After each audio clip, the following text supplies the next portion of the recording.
কদিন আগেও দেউলিয়া দেশের তালিকায় থাকা শ্রীলঙ্কার চেয়ে বেশি দামে নিত্যপণ্য কিনছে বাংলাদেশের মানুষ। প্রতিবেশী সব দেশ পারলেও মূল্যস্ফীতি কমাতে না পারার ব্যর্থতাকে রীতিমতো লজ্জার এবং দুঃখজনক বলেছে সিপিডি।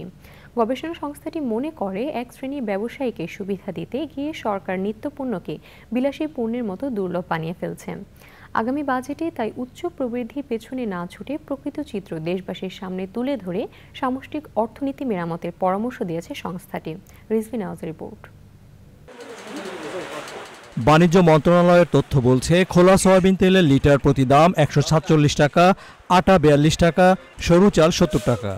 বছর জুড়ে গড় মূল্যস্ফীতি 10% কাছাকাছি, খাদ্য মূল্যস্ফীতি আরও বেশি। বাজেটের আগে অর্থনীতির চিত্র তুলে ধরতে সংবাদ সম্মেলনে centre for policy dialogue CPD বলছে, বিশ্ববাজারে এই মুহূর্তে প্রতি লিটার সয়াবিন তেলের দাম 105 টাকা।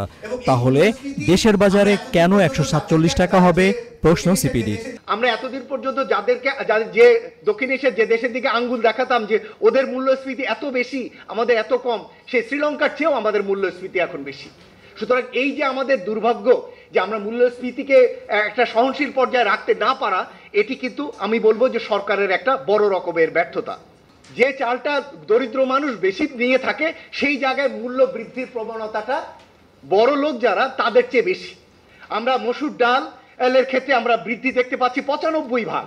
আমরা দেখতে পাচ্ছি বোটল সয়াবিন তেলের দাম বেড়েছে 56 ভাগ এবং পাম অয়েলের দাম বেড়েছে 106 ভাগ।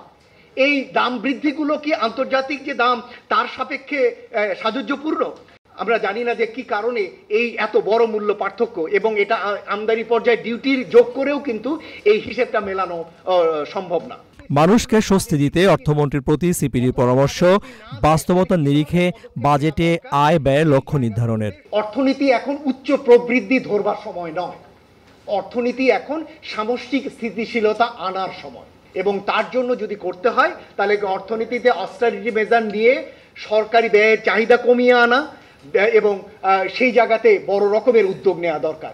আর্থিক খাতে অনাচার বন্ধে রাজনৈতিক নেতৃত্বের সর্বোচ্চ পর্যায়ের সদিচ্ছার প্রতিফলন দেখানোর আহ্বান সিপিডির। দরিদ্র মানুষের আরো বেশি সেবার প্রয়োজন রয়েছে। Rizvi Nawaz, channel I, Dhaka. আমরা মনে করি মূল্যস্ফীতি কমানো এবং এক্সচেঞ্জ রেটের জায়গা স্ট্যাবিলাইজ করবার